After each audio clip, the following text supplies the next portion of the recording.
Good evening. It's 7 o'clock. We'll get started with this month's meeting. So we have a record of attendance first off, and if we could have, we've got Councillor Harlan and the chair is not here. Chair Stewart. Jill Stewart. So and Dwight. So we will mark them as absent. We need approval of the agenda for tonight. We have John, a seconder, Kevin. Any question on the agenda? Anything that we need to adjust or look at? Nope. We need Your chair, you need a motion to add for the minutes. Yep. So we need a motion to add the minutes of the special meeting of last week. We have Mr. Kerr and seconder. Kevin. All in favor? Signify by saying aye. Aye. Contrary, nay. Motion carried.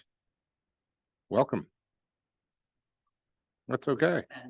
No problem. Tonight we welcome and recognize that we're on the unceded traditional territory of the Passamaquoddy Peskotomuhkati. Sorry, I'll try that again. Peskotomuhkati people. And if we have any declaration of conflict of interest tonight's meeting, seeing none, we'll continue. Cool. We have the minutes in front of us of the November 8th meeting. So we need a motion to accept those minutes as circulated. Mr. Kerr. Seconder. Kevin, any question? Having none, all in favor, signify by saying aye. Contrary, nay. Motion carried. Awesome. So we have agenda items tonight. We have no presentations or delegations. We have a zoning application, subdivision application for PID 01252329, Charles B. and Sandra M. Magnusson. It's PAC 231109. We have Judy on the line here. So, yep. Judy, if you'd like to turn on your camera.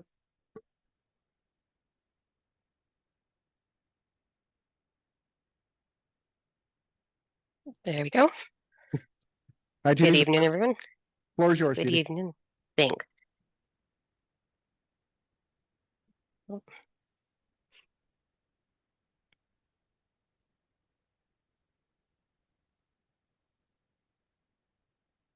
Oh, I've got it. There we go.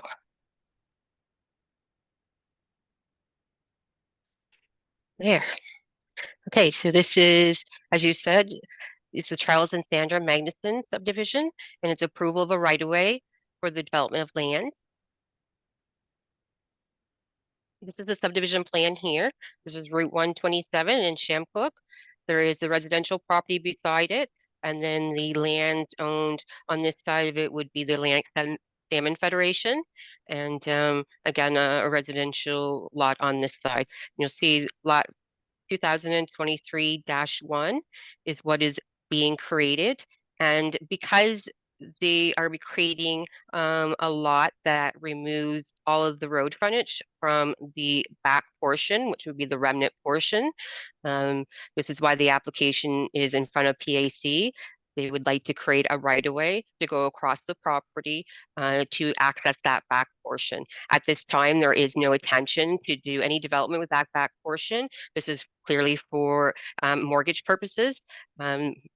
So they have a mini home there now on the lot, and I'll show you the site plan for that. So the proposal is for a one-lot residential lot in Shamcook, abutting Route 127, and the remnant portion will be accessed by the proposed right-of-way.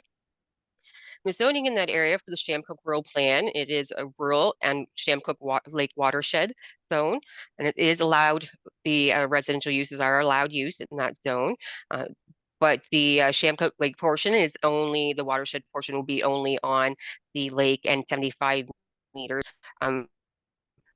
would be up to zone C, and then after zone C, there is a drainage area as well that's within the watershed protected area. And like I said, the proposed lot is not within that watershed designation. So the surrounding area is residential, aquacultural, and woodland. The middle lot standards from the Shamcook Rural Plan, as well as the provincial subdivision regulation, states that minimum lot area is 4,000 meters squared, lot frontage of 54 meters, and a lot depth of 38 meters. The lot, where it is 5 acres, it does exceed all the minimum dimensions for the area, frontage, and depth. The lot is serviced with an on-site sewage, or will be serviced with an on-site sewage. They did apply for a permit for their mini home and had an on-site septic design approval with that. So the newly adopted Statement of Public Interest regulation was considered when recommending this proposal. So with respect to the development that occurs in a community with no existing services, no existing water or sewer. So if you're doing septic and unwell, that that the development be on a road that's previously developed and maintained, a road maintained by Department of Transportation. There is a regulated wetland on the property, as you would have seen in the GOMB map. It's right on the beginning of the property, right abutting Route 127. And a WAWA permit was obtained for the development of the site, so for the well, septic, the driveway, and for the pad for the mini home. And so any new development will require a WAWA permit. So if they decide to put a driveway in on the 20-meter right-of-way, then they will require a WAWA permit, just like they did when they did the driveway on the opposite side of the property. The SMBSC's internal policy recommends design standards for year-round development. The proposed access meets these standards.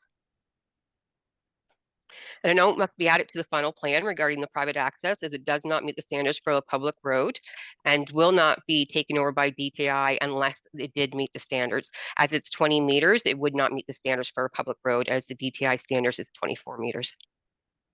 And the regulated wetland note must be added to the final plan. It is the opinion of staff that the proposed right-of-way be approved for the development of land. So you see here, this is the GOMB map that was included with the report, and this is the buffer around the regulated wetland. So what you see in the orange is the regulated wetland, and this is the 30-meter buffer. The home would be around this area, so it's within the buffer, therefore they did have to get a WAWA permit. And this is their site plan that was submitted with their building permit. So this is their pad here for their mini home, their septic system, the driveway going in, and their well over here. And so this is the access in for the mini home. And so the new access would be bordering on the other property line. So it is recommended that the Planning Advisory Committee approve the private right-of-way for the development of land as shown on Charles B. and Sandra M. Magnusson Subdivision 2023-1. The final subdivision plan must be stamped with a private right-of-way note and the regulated wetland being shown on and the following statement added to the final plan. This area is subject to Regulation 9080, Watercourse and Wetland Regulation, Clean Water Act. Thank you. Thank you, Judy. Any questions for the developer from the committee? Yeah, can I You can. have a question, Judy? Mic on? Yep. So this new road right away, there's nothing built there presently, correct? On the property. Yes, there's a mini home that's on the property now. The right-of-way that they're proposing has not been built, and there is no intention of building it, but they do need a legal access to that back portion because there is no intention to do any subdividing back there. To do a private access back there at that length, it wouldn't be approved because it extends over 365. So there is no intention for that back lot. So they're not planning on developing that 20-meter access. it's just for legal access purposes, so that it does have a legal access on paper.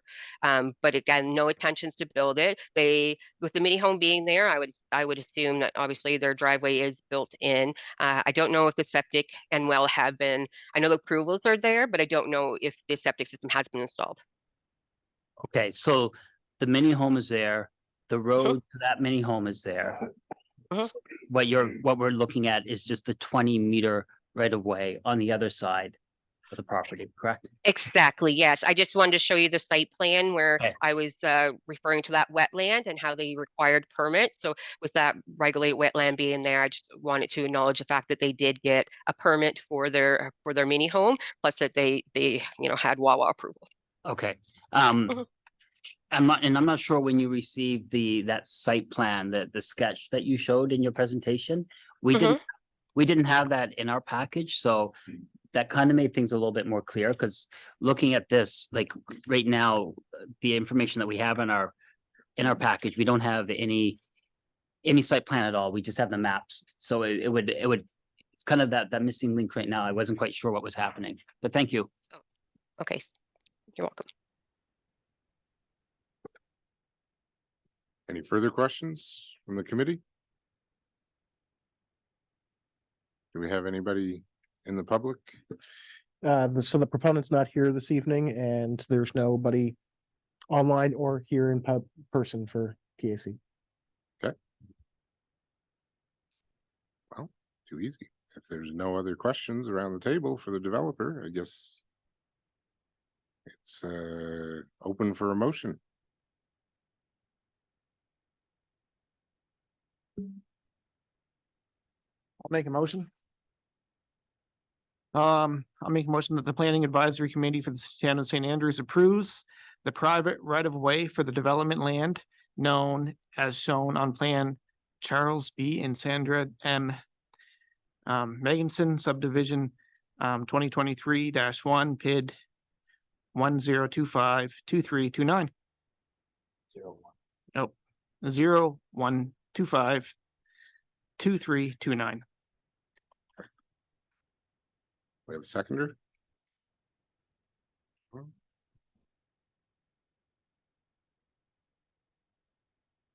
Questions on the motion? Having heard none, all in favor signify by saying aye. Aye. Contrary, nay. Motion carried. Thank you. Thank you, Judy. Thank you. Okay, so we'll go on to the next item in our agenda, which is we have a variance or no variance applications. We have a terms and conditions application. Second. The town of St. Andrews has received an application to apply for terms and conditions to an 8-foot fence located within the front yard at 9 O'Neill Farm Road, PID 151-57167 for Scott Shephard. Please see the attached planner, staff report from Alexander Gopin, senior planner, for more details. Do we have Alex here, or is Judy gonna will be do doing this? that report as well. Okay, great. Thanks, Judy. Floor is yours, Judy. Great, thank you.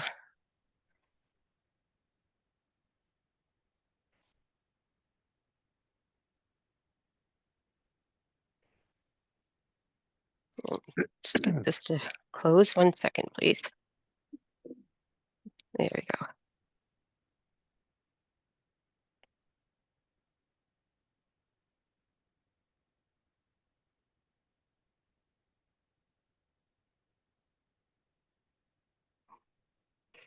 There, okay, so as you said, this is 9 O'Neill Farm Road, Scott Shephard, terms and conditions for a fence within the front yard. So the background, the application is for an 8-foot tiger eye style fence in the front yard. The fence will close property to keep deer out and be 1 meter from all property lines. And so it would be enclosing the front and the sides, no fence on the water side. Section 3.213 of the zoning bylaws, Z 2201, requires conditions for fences over 3.3 feet. And this is sorry, go back one. This is a property here. So they want to do a fence along the front and along the side here. And so as it is in the front yard over 3.3 feet, they do need terms and conditions to erect the fence. And this would be the style of fence that they're looking to do. So transparency, looking into the property. Okay. And so for the discussion, the intent of 3.213 is to have reasonable transparency. The submitted fence design does meet this intent. So neighborhood polling was done within 200 meters. Normally it is 100 meters, but because this is an area where there was few properties, that was extended to 200 meters to take more into consideration. So no comments were received. So for the recommendation, staff recommends the Planning Advisory Committee of the Town of St. Andrews apply the following terms and conditions to the proposed fence. So the style of fence installed is as shown in attachment 2 in the opinion of the development officer. Thank you.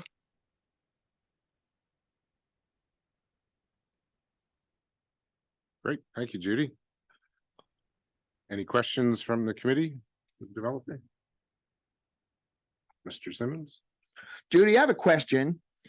You said so it's an 8-foot fence on the entire property, Yes, and we're only talking about the 8-foot fence in the front yard? The 8-foot is over the Right. side yards as well. yes. And you can have an 8-foot fence up to 8 fence as long as it's a wrought iron design. So from my understanding of this application, we're only talking about the 3.3 feet in the front yard. But I thought the height limit in St. Andrews was 6.6 feet for any fence. I'm going to check for the estate residential zone to see, because that's not what the application is stating. And generally, if it was for a variance and terms and conditions, it would be included in one application. So if PAC wishes, I can look up the bylaw right now and see what that requirement is. Please. Yes, just for clarification, please, Judy. Sure.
I'm sorry about that. My computer decided it was going to fall asleep for a moment. So just give me 1 second.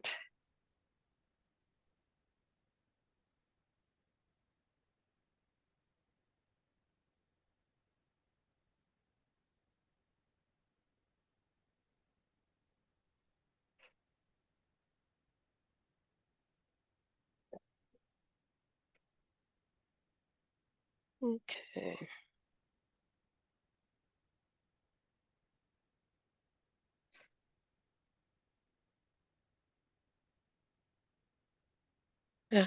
So it is 3.3 from the property line. It is 2 meters for a fence within the required front and flankage yard shall be 2 meters in height, and no fence shall exceed in height 2.5 meters in any other zone. So just let me read this one again. Notwithstanding any provision of this bylaw, a fence may be placed or located in any required yard, however, within the required front and flankage yard, it should not exceed the 2 meters. So I believe on the front line that may have required a variance in height. Except any other provision of the bylaw, fence may be placed and erected in any yard, however, except for a chain link. So right here, sorry. Notwithstanding 3.21, a fence, oh, that is sideline and your yard, so that's why it doesn't need. I'm sorry, I'm gonna share my screen. This would make it so much easier.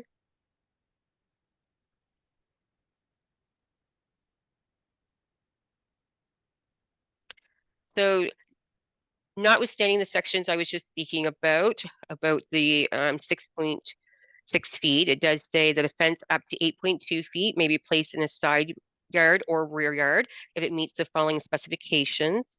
And so that is why the variance wasn't applied to this portion.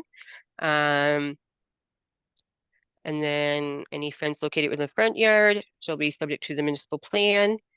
And as we go up, you'll see here where it says a fence may be placed or located in any required yard, however, except for a security fence or chain link construction in any commercial institutional fence. No fence located within the required front and flankage yard shall exceed 2 meters, 8 feet in height. So very much they will need a variance on the front. They wouldn't need a variance in the back, but if they're going to be 1 meter from that front line, it would require, because it's required front yard from my understanding. So Judy, why was it not allowed in the two sides? Where was that again? I'm sorry. So if you see here, it says no fence shall exceed in height and it's 2.5 meters in any other zone. So they're talking about residential zones here. And then as you go down, you'll see that notwithstanding 3.212B, a fence up to 2.5 meters may be placed in any side yard or rear yard if it meets the following specification. Yeah. So it's metal with square grid pattern. But that's not a metal with a square grid pattern? And I believe that's fences within the secondary municipal plan, what they're talking about, because they talk about the municipal plan here. So maybe it's just this 2.5 meters that was considered when the application was made. Because the setback is only the 3.3 feet, so it is a 1 meter setback. The fence is going to be set back the 1 meter. So it's just whether I mean, it does say that if it's placed in the required yard, so within the required front and flankage yard. So the required front and flankage yard would be the 1 meter, and it should not exceed the 2 meters in height. But that'd be the 1 meter would be the front and the flankage yard setback. So I think the way that it was implied in this case was, and I could be reading it wrong, is that because it is being placed back the 1 meter from the property line, that because it says that 2.5 meters in any other zone, is why maybe that was considered.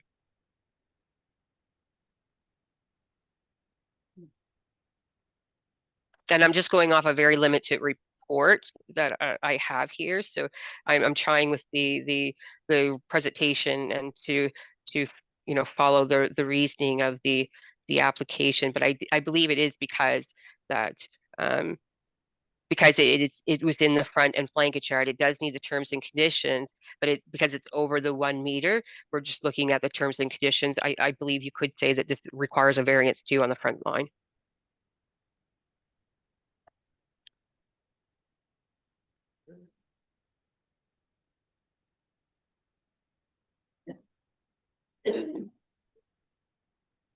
I'm sorry, I forgot I was sharing my screen, so I was scrolling up and down. If there's any other, I can go back down if you'd like to look at this longer.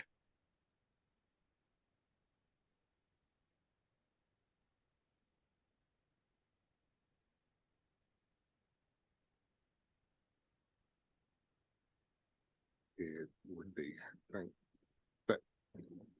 I just have a quick question, Judy, and you may not be able to answer this. I'm not too sure. It says, a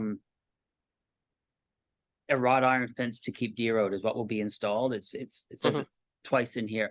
Will it indeed be a wrought iron fence? Because the image that is shown here, that to me looks like an aluminum fence and not wrought iron. It's just a small matter of fact.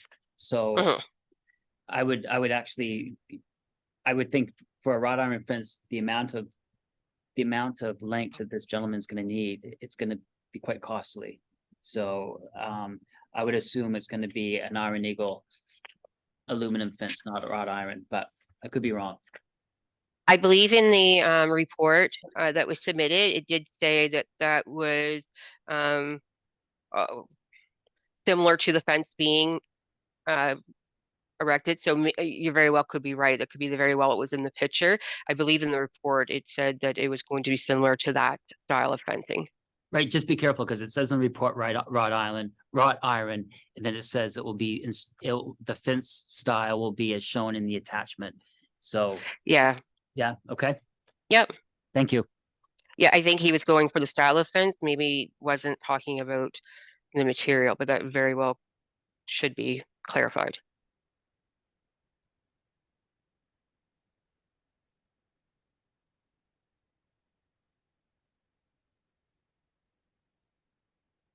Bit of confusion, but is everybody satisfied now? Any other questions we have from the committee?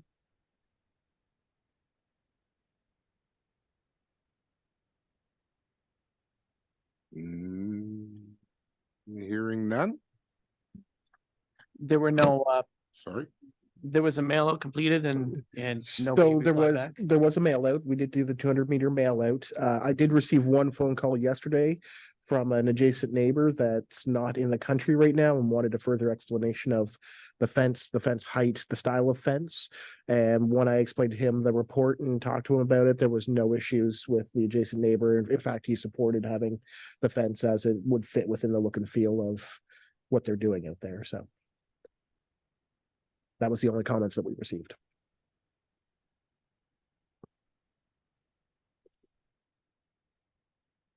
Okay. Sorry, is there anybody online or anybody in the public?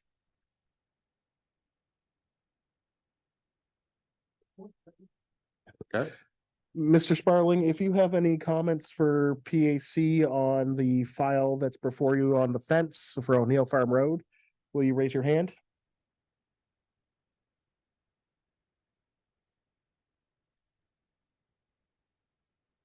Mr. Sparling, I'll give you one more chance. If you'd like to speak to PAC about the O'Neill Farm Road fence, raise your hand, oh, and he's gone. and he's gone. So no comments, PAC. Oh, and he's back. Nope, Would you like I to guess do- not. Okay, so we have no further questions on the matter. I would ask for a motion.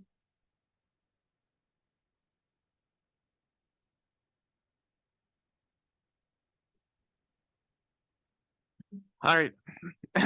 I'll make the motion that the Planning Advisory Committee for the Town of St. Andrews approves the 8-foot fence located within the front yard of 9 O'Neill Farm Road, PID 15157167 for Scott Shephard with the following terms and conditions. The style of the fence installed as shown in attachment 2 of the opinion of the development officer.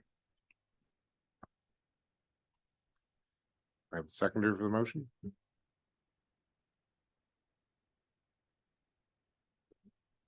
Dwight, I guess. Any question on the motion? Hearing none, all in favor signify by saying aye. Aye. Any opposed? One,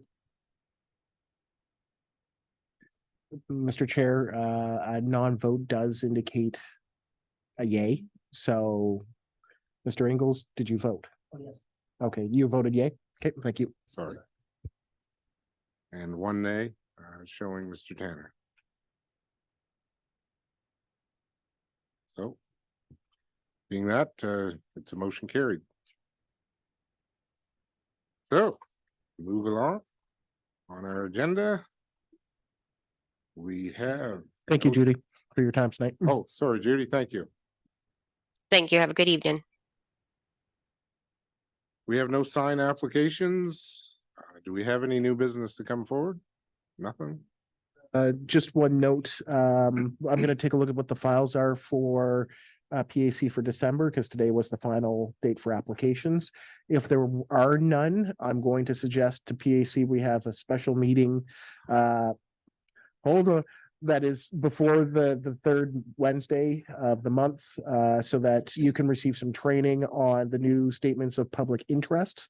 So we would like to make sure that everybody's trained up on that. So I'll talk with the planners on and reach out to the chair as an appropriate date. But the goal would be is that we're trying to not have meetings after the mid-month. So we'll try to limit, but guaranteed it's probably going to be an hour and a half of training. But it's going to be, you need to be well versed in what's coming, what the province has with these public statements of interest. But you've sort of gotten a bit of a touch from the last couple of meetings with what you've seen coming through. Very similar to what it's like with the municipal plan. These are provincial level ones though. So anything with planning documents now have to be associated with public statements of interest. Great. Thanks, Bob. Any PAC member comments? Closed items? Not a thing. So it is 7:31 and I will call this meeting closed.